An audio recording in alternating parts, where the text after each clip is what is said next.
JIT ने PTI Lahore के सदर इम्तियाज महमूद शेख को अस्करी टावर हमला केस में बेगुनाह करार देकर मजीद जानते हैं डॉन न्यूज के नुमाइंदे मियां शोएब से। जी शोएब, बताइएगा समाअत का क्या अहवाल रहा?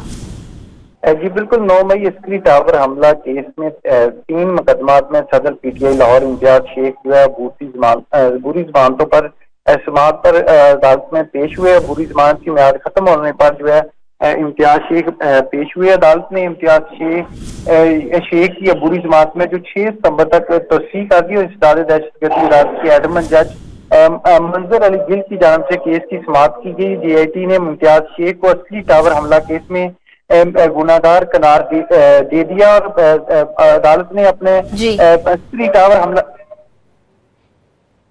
JIT ने PTI लाहौर के सदर इम्तियाज महमूद शेख को अस्करी टावर हमला केस में गुनहगार करार दे दिया है। अपडेट करे थे मियां शोएब, बहुत शुक्रिया आपका।